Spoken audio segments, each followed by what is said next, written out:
भारत में महिलाओं की आबादी करीब 65 करोड़ है और इनमें से 42 करोड़ महिलाएं 35 वर्ष से कम उम्र की हैं।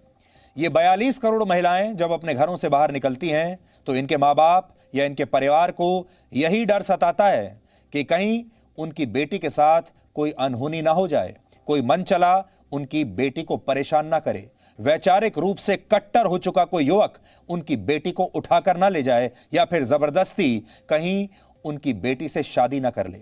और अगर बेटी ने शादी करने से इनकार कर दिया तो कहीं बेटी की हत्या ना कर दे, कहीं बेटी का धर्म परिवर्तन ना कर दे। और भारत के करोड़ों माँ बाप हर रोज इसी डर के साए में अपनी बेटियों के सही सलामत घर वापस आने का हर शाम हर दिन ऐसे ही इंतजार करते हैं। बेटी को जरा सी देर होती है तो तुरंत फोन लगाते हैं और पूछते हैं कि सब कुछ ठीक है तो। और अगर कभी इस तरह की कोई घटना किसी लड़की के साथ हो भी जाती है, किसी महिला के साथ हो भी जाती है और सामने वाला व्यक्ति बहुत पैसे वाला होता है, रसूखदार होता है, जैसे इस केस में तौसीफ था, तो फिर लड़की के माँ बाप डर जाते हैं और अक्सर समझौता कर लेते हैं और बात को रफा दफा कर देते हैं। कई बार घर छोड़कर चले जाते हैं, कई बार मोहल्ला छोड़ देते हैं, कई बार शहर छोड़ देते हैं। लेकिन फिर भी हर दिन भारत की कोई ना कोई बेटी किसी न किसी तौसीफ का शिकार हो ही जाती है और अपनी बेटी के घर वापस आने का इंतजार कर रहे ये माँ बाप फिर कभी अपनी बेटी का चेहरा देख नहीं पाते और फिर इन्हें पछतावा होता है कि सही समय पर अगर आवाज उठा ली होती तो शायद बेटी बच जाती, क्योंकि ऐसे भी तो बेटी को बचा नहीं पाए। भारत में ज्यादातर महिलाएं इसी डर के साथ बड़ी होती हैं और इसी डर के साथ उन्हें अपना पूरा जीवन बिताना पड़ता है। माँ बाप बचपन से ये संस्कार देते हैं, ये ट्रेनिंग देते हैं कि अगर मोहल्ले में सड़क पर कोई तौसीफ जैसा मन चला छेड़खानी भी करता है तो चुपचाप नीचे देखो और चुपचाप वहां से निकल जाओ, ज्यादा रिएक्ट मत करो और इधर उधर मत देखो, नजरें नीची रखो। निकिता और उसके माता पिता के साथ भी ऐसा ही हुआ था। वो यही निकिता को समझाते रहे कि तौसीफ कुछ भी करे तुम अपनी नजरें नीची रखना, और परिवार ने भी अपनी नजरें नीची ही रखी।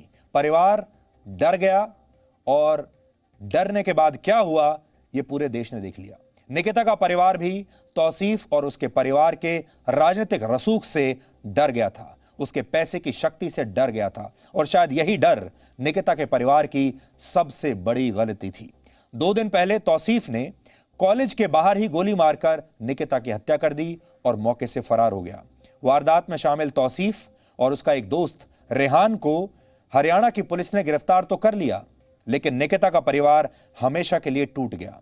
जो निकिता एक बड़ा सरकारी अफसर बनने का सपना देखा करती थी वो आज इस दुनिया में नहीं है। इस हत्याकांड की शुरुआती जांच में सामने आया है कि तौसीफ पिछले काफी समय से निकिता को परेशान कर रहा था और उसकी हिम्मत इसलिए इतनी बढ़ गई थी क्योंकि वो एक बहुत बड़े राजनीतिक खानदान से आता है और अपने खानदान की वजह से ही उसे शायद ये गलतफहमी थी कि न तो पुलिस उसका कुछ बिगाड़ सकती है, न प्रशासन कुछ बिगाड़ेगा और ना ही समाज उसका कुछ बिगाड़ सकता है। और इसी गलतफहमी का शिकार होकर उसने 2 दिन पहले निकिता की हत्या कर दी। आज हम आपको तौसीफ के इस खानदानी राजनीतिक फैमिली ट्री के बारे में बताएंगे और यह भी बताएंगे कि इस खानदान का उस मेवात से क्या संबंध है जो पिछले कुछ वर्षों में भारत में अपराध और कट्टर इस्लाम के सबसे बड़े केंद्र के रूप में उभरा है। लेकिन उससे पहले आप फरीदाबाद से इस हत्याकांड पर हमारी ये ग्राउंड रिपोर्ट देखिए, क्योंकि जिस दिन से यह हत्याकांड हुआ है उस दिन से जी न्यूज के रिपोर्टर्स फरीदाबाद में और बल्लभगढ़ में मौजूद हैं, मेवात में मौजूद हैं। यह रिपोर्ट देखकर आपको समझ में आएगा कि तौसीफ कैसे निकिता की जिंदगी में एक नासूर बन चुका था।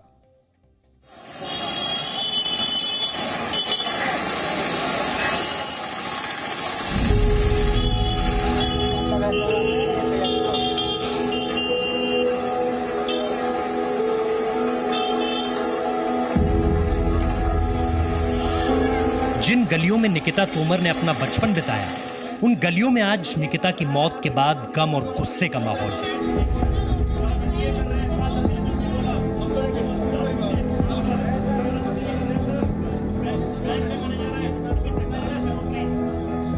जो पड़ोसी निकिता की सफलताओं पर गर्व किया करते थे, वो आज उसे न्याय दिलाने की मुहिम में जुटे हैं।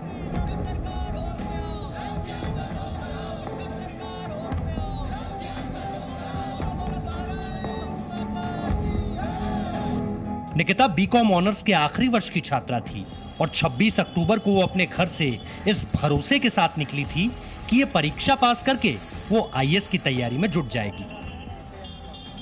अपना घर सोसाइटी से बल्लभगढ़ का अग्रवाल कॉलेज लगभग 8 से 8.5 किलोमीटर की दूरी पर है और यहाँ से माँ और भाई अपने साथ लेकर निकिता को गए थे क्योंकि ग्रेजुएशन की उसकी अंतिम परीक्षा थी।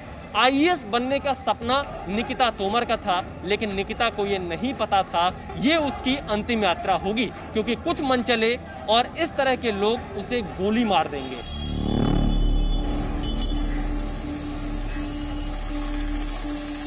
घर से अग्रवाल कॉलेज तक के इस 8 किलोमीटर के सफर के दौरान भाई बहन और मां के बीच न जाने भविष्य के सपनों को लेकर कितनी बातें हुई होंगी। परीक्षा निकिता को देनी थी, लेकिन परेशान मां और भाई थे।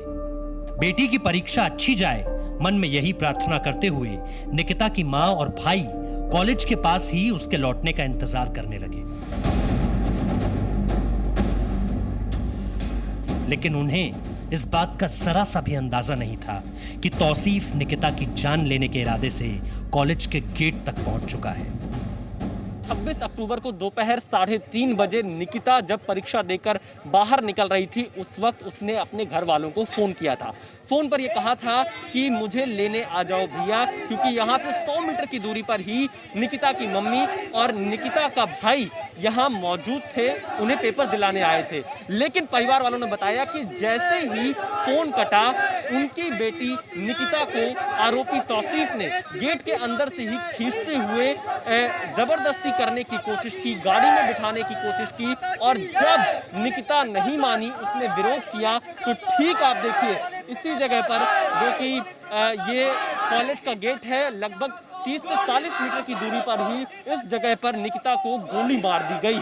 और इसके सामने जो सीसीटीवी कैमरे लगे हुए हैं, उसके फुटेज में सब कुछ रिकॉर्ड हुआ और ये साफ हो गया कैसे जिस तरह के परिवार वालों ने आरोप लगाए कि धर्म परिवर्तन कराने की कोशिश थी, जबरन शादी की कोशिश थी, और जब निकिता नहीं मानी तो उसे तौसीफ ने बेरहमी से गोली मार दी।